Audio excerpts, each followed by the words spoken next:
Lu bingung ya ngeliat orang bingung? Namanya juga warung baru buka. Sabar. Orang sabar disayang Tuhan. Apalagi lu, umat Nabi. Kan, Bib, dakwahnya nanti dulu, Bib. Kita take bumper dulu ya. Yah, ganggu lu. BTB, roll! Cuman kan kalau begini takutnya gue ngerasa, apa nih Onat dibungkam. Jadi gue udah punya, ini bukan gimmick ya, tapi lebih ke anugerah dari yang di atas. Yaitu tim noise yang di atas. Gila, bayangin. Aduh, kaget gua. Beneran ada ya? Beneran ada. Wow, udah standby di situ dari tadi dia. Beneran. Oke. Iya, ini kan kayak biar kayak ini zaman dulu kalau tinju kan gini. Kemarin soalnya ada yang mirip tinju sama gua. Oke. Jadi gini nih. Oke. Wow. Nih Nan, ada dari Nazmi Sukabumi. Wow, Love Earth Sukabumi. I know. Wow. Nah, Kaget. Pernah kepikiran nggak bakal cerai sama baby? Lu kemarin ini pasti karena nontonin story lu. Itu gimmick ya, Nan? Enggak, gua biasalah. Kan pas banget gua gini ya namanya rumah tangga ya. Dan baru 5 tahun. Lu 5 tahun, Nat? Katanya kan, waduh, mau kemana nih? Ujiannya 5 tahun. Lu sama baby tahun berapa nikah? 2024 kurang 5 berapa? 2019? Serius? Sama dong kita. Wow. Oh iya, lu bulan apa, Nan? Meritnya 29 Oktober. Oh, gua 3 Agustus tuh. Oh, Gua kan Indonesia banget. Agustus pernikahannya, Pak. Kenapa nggak 17 sekalian, Pak? Jangan, ada upacara.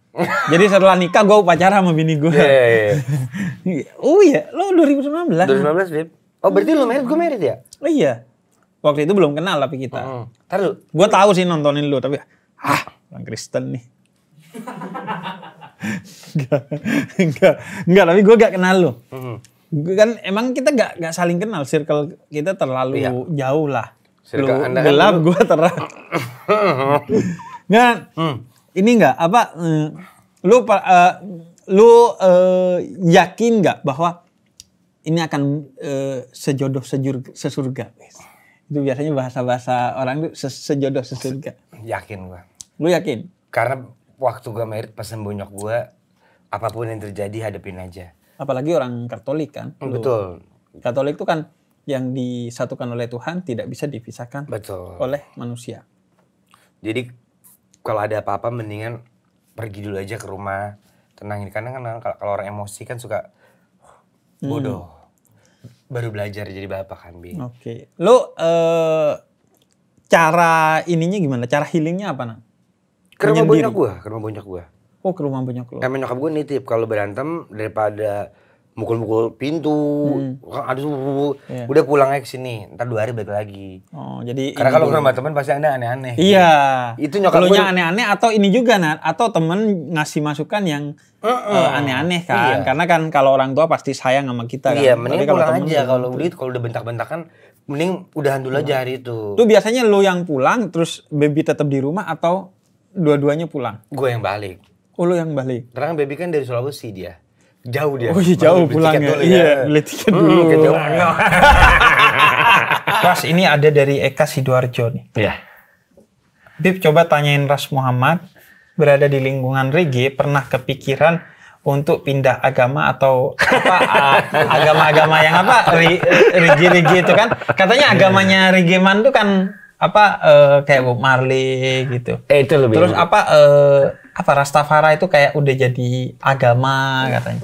Kalau orang bilang soal Rastafari sih orang bisa mungkin secara permukaan ya agama ya. Tapi kan agama kan harus ada institusi. Rastafari sendiri nggak ada hari sucinya kapan atau apa itu tuh banyak juga. Tuhannya juga nggak ada kali ya. Ada ya. Jadi ada beberapa orang Rastafari yang melihat sebagai Emperor Haile Selassie yang turunan Nagashi itu sebagai Tuhan di bumi. Tengah sebagai Mesias, tengah sebagai Kristus bahkan. Gitu. Di Indonesia ada nggak ya? Di penganut Rastafari yang benar-benar kayak gitu nggak ada. Kalau yang tahu ada tapi ya? Yang tahu tentang itu ada ya? Sampai saat ini aku bertemu nggak ada. Gue pengen tuh undang kalau ada tuh. Gue pengen ngobrol-ngobrol. Itu. Karena kan ini BTB berbeda tapi bersama. Gue ngobrolin dengan orang-orang yang berbeda. Itu. Agama berbeda, apapun Ya, dengan. itu. Jadi mereka lebih ke spiritual movement sih sebenarnya. Berarti mungkin menjadi muslim yang Rastafari. Wah, mungkin. Berarti seperti apa? Jadi kembali lagi, kalau gue sendiri ngambil nilai-nilai Rastafari itu soal persaudaraan dan juga pan-Afrikanisme. Karena gue ngelihat bahwa dunia ini belum betul-betul merdeka sampai Afrika itu bebas dari penindasan dan juga Asia juga itu bebas dari penindasan secara ekonomi dan lain-lainnya gitu, bahwa kita belum sepenuhnya bangkit dari kolonialisme. Masih Berarti ada termasuk sisa-sisa kolonialisme. Palestina dong? Oh ya tentunya. Orang Rastafari tuh berarti pejuang banget bagi Pejuang Palestina. banget. Salah satu, pernah dengar Peter Tosh? Enggak. Wah, Peter Tosh itu dari tahun 70. Jadi itu awalnya Peter Tosh itu gitarisnya Bob Marley. Cuman ada sedikit perselisihan ego. Oke. Beliau itu cabut. Karya solo. Dan Peter Tosh itu salah satu inspirasinya adalah perjuangan Palestina. Gitu. Berarti dia dari Jamaika pindah ke Jawa Tengah. Oh, Jawa Tengah. Kan karir Solo. Karir di Solo. Ya makanya oh ya. Enggak ya. Oh ya, dia jadi pejuang Palestina. Oh iya. Iya, soalnya gue kemarin baru nonton satu dokumenter di seorang YouTuber pergi ke mana Afrika Selatan. Kemudian ketika ditanya ke orang-orang di sana, apartheid itu memang kejam. Tapi setelah kami tahu apa yang terjadi di Palestina, menurut kami apa yang terjadi di Palestina itu lebih pahit, lebih kejam dari apa yang kami rasakan di Afrika Selatan. Oh, iya. Dan itu mereka yang bicara. Makanya mereka itu di Afrika itu meneriakan kemerdekaan Palestina. Oh, iya. Bahkan mereka cerita bahwa patung Nelson Mandela terbesar itu selain di Afrika itu di Palestina. Di Palestina. Di Jamaika juga ada namanya Mandela Square. Mandela Lu Square. kepikiran nggak buat bikin lagu Palestina? Udah ada beberapa sih, ada beberapa. Oh, ada beberapa yang udah lu gue rilis pada siapin. itu. Oh, udah rilis? Udah lama. Apa? Ada yang No More Violence, ada juga lagunya namanya No More Violence. Ya, Dema Sponsor. Itu spesifik Palestina nyebut? Enggak, itu lebih peperangan sih. Terinspirasi. Tapi ya, gue juga sebut di liriknya. In Palestina, in Ethiopia, there is war and a rumors of war. Kayak gitu. Kayak gitu apa? Itu akan gue rilis akhir Juli ini. Gitu. Judulnya Dema Sponsor. 2024 ini? Iya, judulnya Dema Sponsor itu bahasa Jamaika they are sponsoring. Gitu. Apa war Dema Sponsor but I love them neglect. So it's like peperangan, mereka mendanai peperangan, tapi mereka sangat mencuekkan cinta dan belas kasih itu dicuekin. Iya. Berarti gitu. War Dema Sponsor but I love them neglect. With the propaganda and the nuclear threat. Kayak gitu. Itu. Oh ya, itu harus dengar lagu Peter Tosh. Iya. Apalagi dia tuh mengambil nilai Rastafari, salah satunya equal rights and justice. Itu keren banget lagunya. Dia tuh sempat bilang Palestinians fight for equal rights and justice kayak gitu-gitu. Keadilan untuk Palestina. Iya, itu juga bahkan beliau tuh juga kadang-kadang juga pakai apa? Iya, yang Palestina itu pas banget, manggung itu. Iya, itu simbol perjuangan Palestina. Itu udah tahu dari tahun 70-an bahkan. Iya. Peter Tosh udah kayak gitu. Wow, oke. Pertanyaannya Cika Jakarta. Hal apa yang membuat Mami Nunung tetap syuting di tengah penyakitnya? Ya, satu karena aku nggak mau menikmati sakit saya. Nggak mau saya nikmati Iya. sakit itu. Karena Jadi dialihkan kalau ya? sakit itu kemo dinikmati itu akan sakit sekali. Dan semakin kita tersiksa, semakin kita stres. Karena kan kalau orang cancer itu memang pantangannya stres. Iya. Nggak boleh stres sama sekali gitu. Ya, jadi itulah. Selagi saya mampu gitu loh. Saya mampu dan saya juga seizin dokter. Saya bukan sembarangan ngambil pekerjaan. Iya. Saya izin dokter dulu. Dokter saya ke dokter kemonya, ke dokter onkologinya. Saya besok mau luar kota ke Bandung. Saya mau ada off air gimana? Iya, kadang ditambahin suntik vitamin dulu aja ya Mbak Nunung ya, ditambahin suntik vitamin gitu. Jadi memang dokter sendiri tidak mempermasalahkan dan saya sendiri juga tidak mau menikmati sakit saya. Betul. Dan aku pernah ngerasakan itu nih. Ada satu brand ngundang acara halal bihalal waktu itu. Tapi karena setelah lebaran kondisiku itu ngedrop banget. Ngedrop sengedrop-ngedropnya. Berdiri aja gak kuat. Tapi akhirnya itu keluar kota padahal. Aku di Bondowoso di kampung, acaranya di Malang. Akhirnya aku naik mobil, berangkat, tidur aja di mobil. Nyampe sana, capek, gak kuat berdiri. Akhirnya kita naik panggung. Begitu naik panggung kayak bukan kita. Kayak nyerap energi dari orang. 2 jam aku ceramah. Setelah turun baru sakit lagi tuh. Aku itu ya, kalau habis naik mobil, di mobil itu aku udah yang aduh ya. Ini mau berangkat syuting nih. Turun dari mobil itu masih ditenteng sama suami. Ini aku udah nginjak bumi belum ya? Aku udah nginjak tanah belum? Sampai gitu. Udah pelan-pelan ada tanjakan pelan-pelan ada. Jadi kayak orang nggak ngelihat gitu karena memang nggak bisa merasakan apa-apa gitu loh.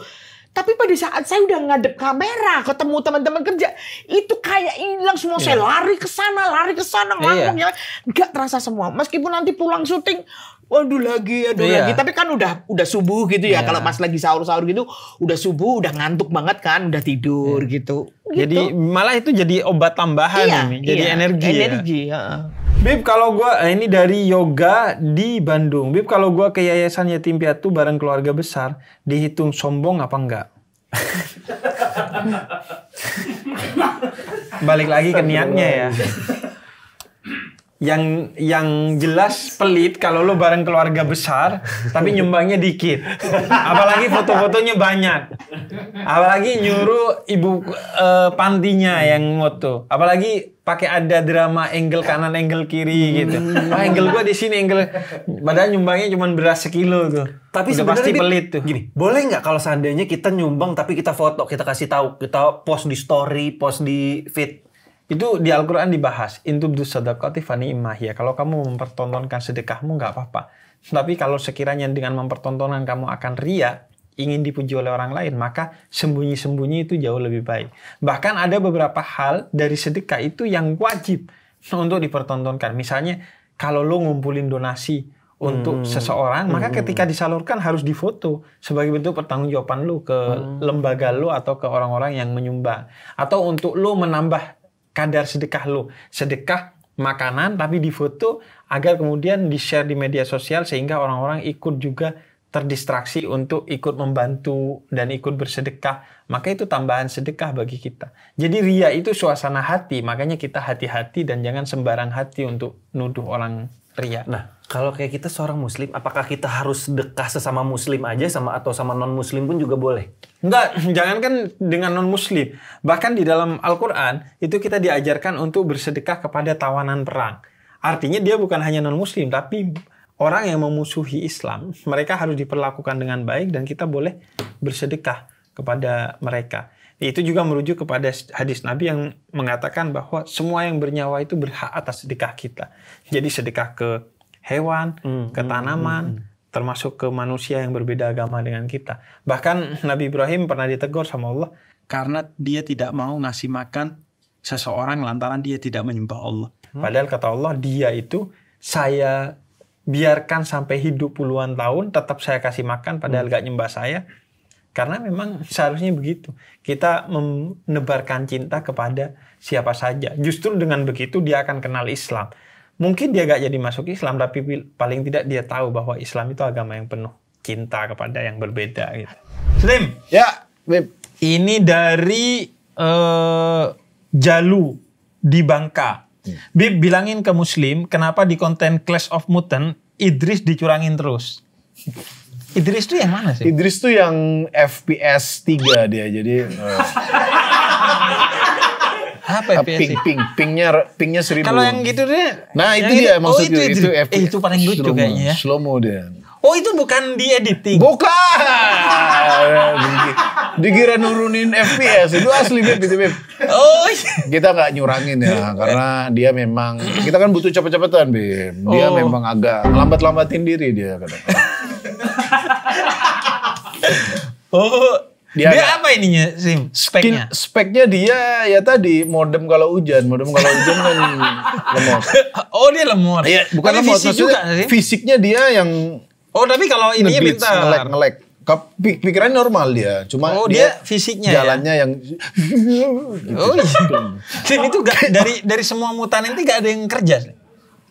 Kerjanya maksudnya mereka kerja ke orang gitu. Nggak ada, mereka biasanya ngonten aja. Ya? Ada yang streamer. Idris juga streamer gaming dia. Lah, gimana main gamenya?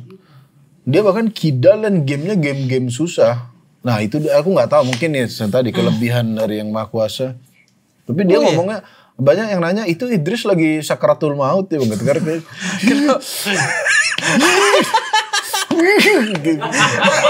Kayak mau meledak itu. Tapi kayak keren, dia nggak nyerah dan terus berusaha. Oh maksudnya dicurangin karena dia lambat. Iya karena kan dia adu-adu cepet, dia jalan ini aja seharusnya bikin yang tidak adu cepet Pak, biar imbang Pak. Ya, sama kayak ini kemarin yang lomba lari di Olimpiade Paris. Iya. Itu kan ada kontroversi. Kenapa karena ada yang kakinya lebih masuk tapi dia gak menang. Karena diukurnya itu pakai dada Pak. Jadi yang masuk dulu dada, karena kalau kaki gak fair, karena kan ada kaki yang panjang, ada kaki yang pendek. Makanya yang diukur itu dada sampai perut. Berarti Rian Balita. Ya tapi kan larinya gak kecil. Iya. Jadi karena itu karena adu-adu cepetan Idris, bukan saya mencurangi. Nah nih Dewi, ada beberapa pertanyaan.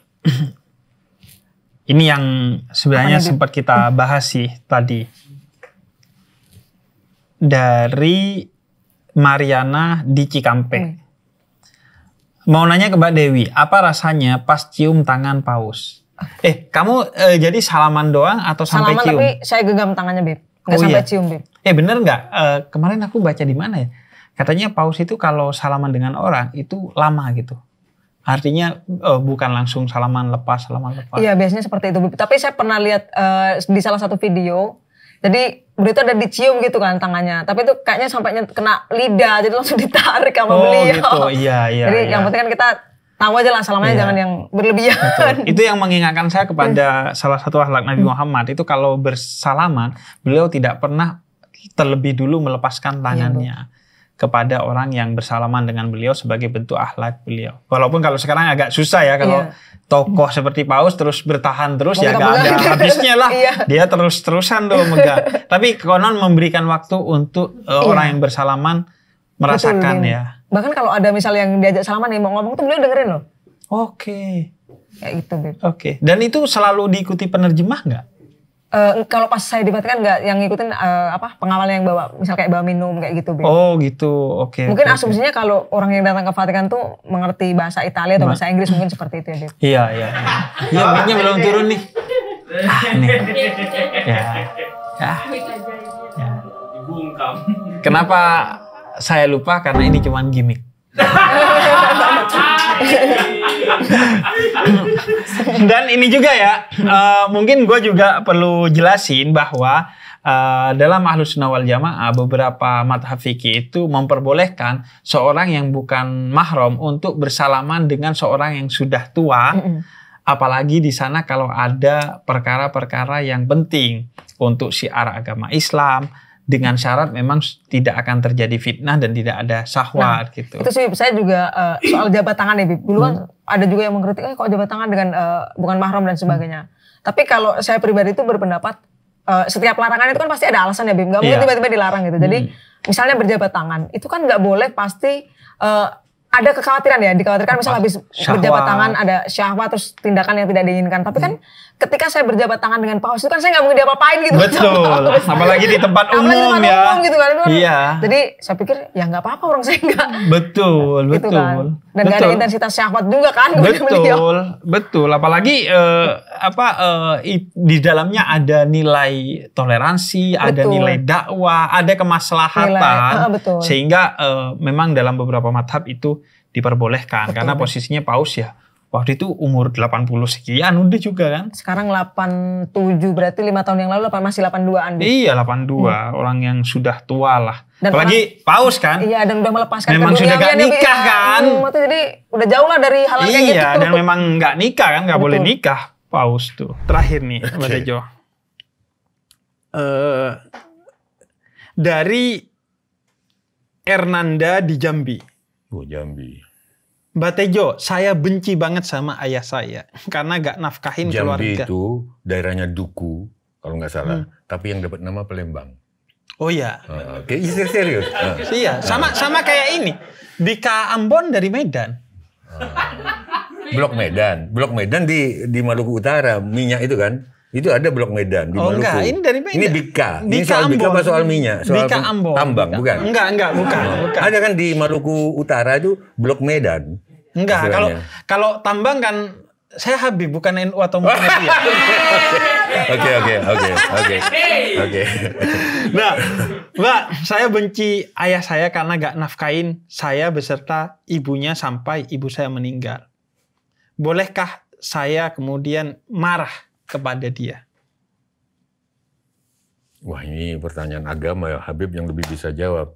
Enggak, Boleh tapi marah. kalau secara agama kan sudah jelas bahwa ada orang tua durhaka. Iya sih, tapi Tapi betul, kita tetap betul. harus berbakti. Karena seberapa durhaka ibumu, dia tetap yang mengandungmu 9 bulan, melahirkanmu, mempertaruhkan nyawa, dan menyusuimu dengan air susu yang tidak bisa kau beli walaupun di warung Madura manapun. Jadi itu gak bisa kamu tukar, sehingga kamu harus berbakti kepada ibumu, apapun yang terjadi. Nah, tapi tetap bahwa dia salah, ya dia salah. Dia harus ditegur, bahkan dihukum dengan kesalahannya. Imma yablughanna indakal kibaru ahaduhuma fala taqul lahuma Uffin. Nggak boleh bicara kasar. Tapi nggak kagum kok bisa ayatnya gitu. Nggak. Gila, Mbak Tejo tahu juga tanya. Iya. Coba dong gitu dong. Gitu. Coba dong, biar aku bangga. Iya. Nggak nyangka gitu-gitu loh. Coba. Mbak Tejo ini nggak foto di Ka'bah tapi minta dipuji-puji.